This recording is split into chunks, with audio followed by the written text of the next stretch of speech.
Good afternoon. We're at the Zhang property. We're going to be completing a repairability test. We'll be on the front slope, which is south. We have this damaged shingle. We'll do the repairability test on, and we'll see how it affects all of those surrounding shingles. I've boxed out all of the surrounding shingles, all of which could potentially be damaged during the repairability test.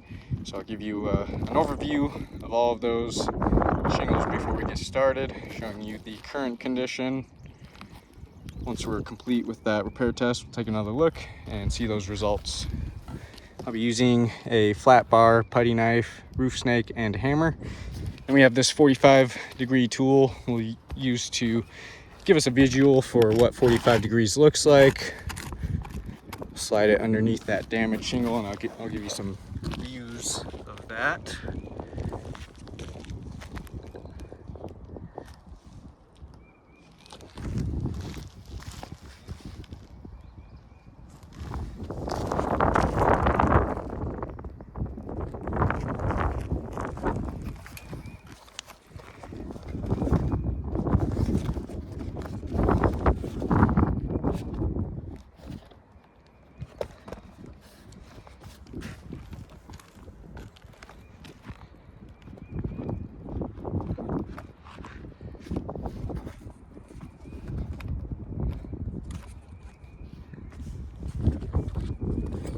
All right, we'll go and get started.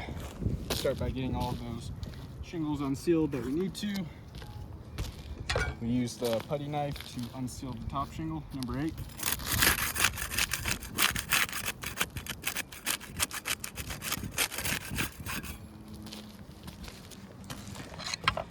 And we'll use the flat bar to unseal the rest of those. See if there's any differences with those tools.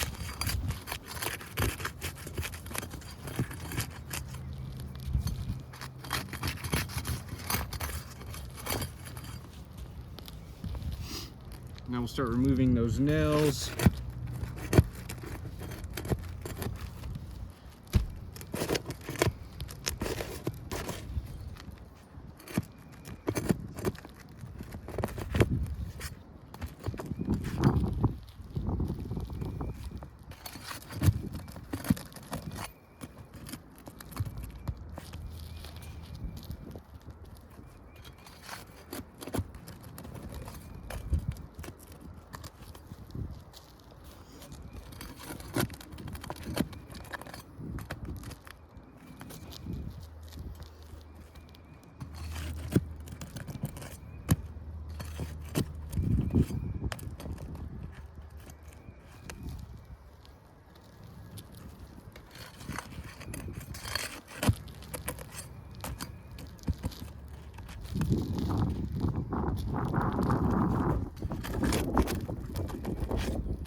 Should be all the nails.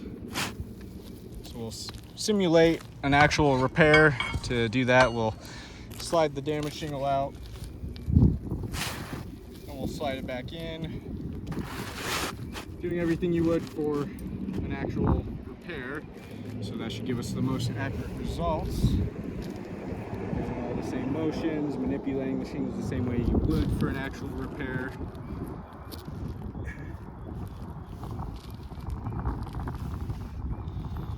Got that back in place. Start getting some nails in there now. We'll be using the roof snake for that.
right, we're all complete with the repairability test.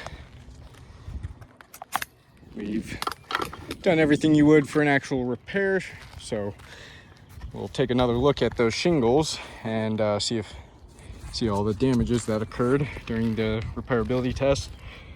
I'll give you another overview of all of those surrounding shingles.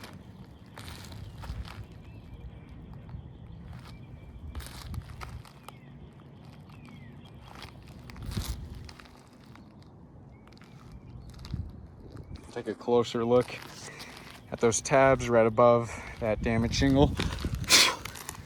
We can see stress fractures along all of these tabs where that matting on the shingle broke. That'll be damaging the integrity of those shingles, also affecting its water shedding capabilities. You can feel where the shingles are very weak in those areas with the stress fractures. This one's actually just barely hanging on. Should give you a side view of that. You can see it a little easier from the side, but just from lifting those tabs up during the repair test in order to get those nails out and put those back in, you can see just how brittle and worn these shingles are. You can't lift them up much at all. That matting there is just barely hanging on.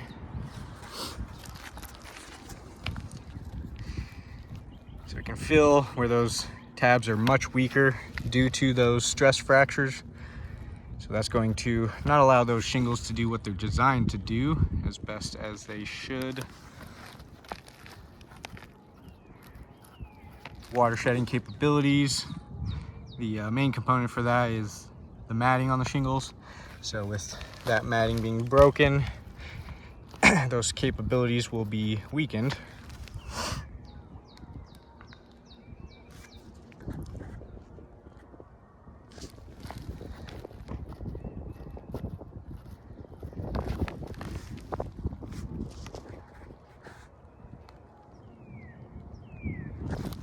Another side view, you can really see that stress fracture.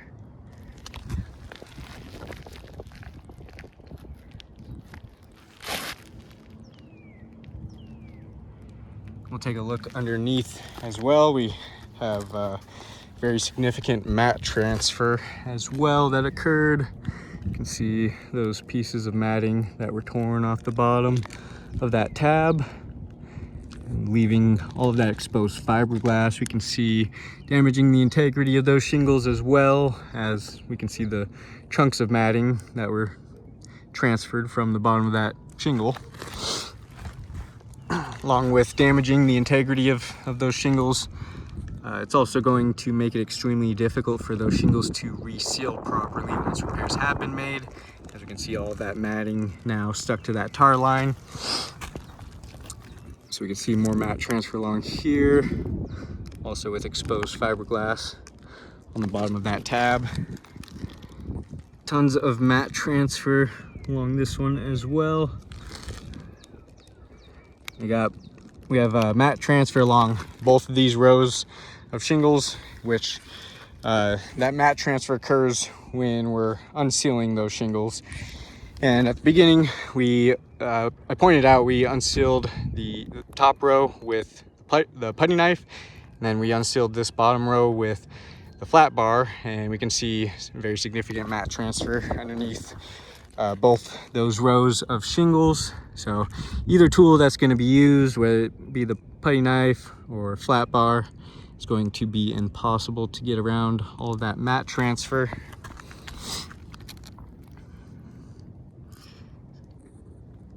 Got a lot of mat transfer underneath every single one of these.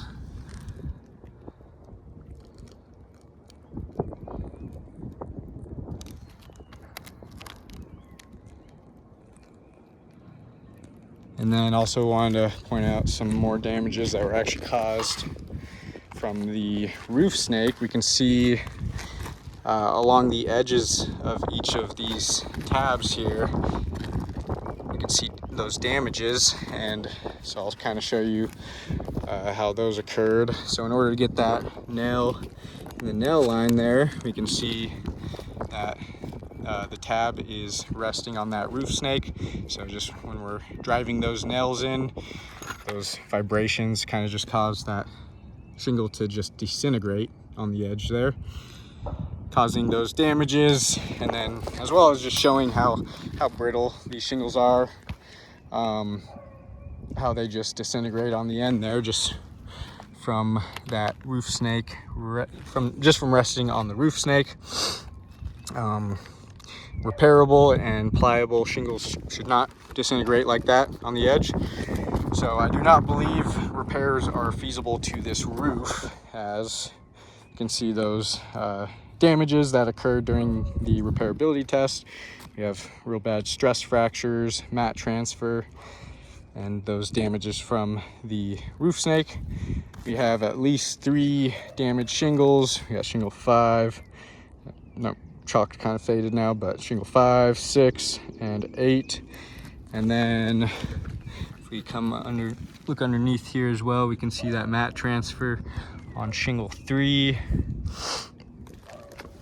And then shingle 4 does not look like it has any. So we have 4 additionally damaged shingles, possibly more for depending on the repair.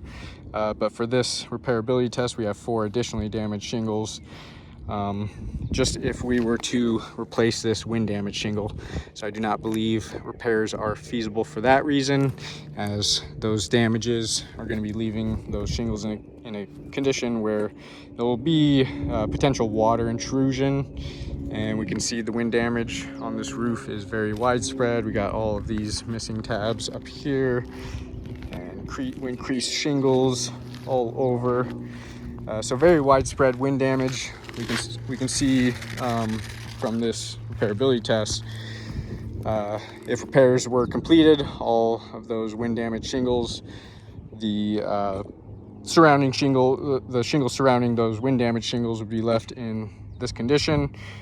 This insured would have potential leak hazards all over their roof, anywhere there's needing to be repairs, along with an additional at least 4 damaged shingles for each one of those as well. I do not believe that would be indemnification, leaving the insured with more damaged shingles than they previously had. So I do not believe this roof is repairable, and I'll go and chalk up all of those damages and get some better pictures of those. Thank you for your time.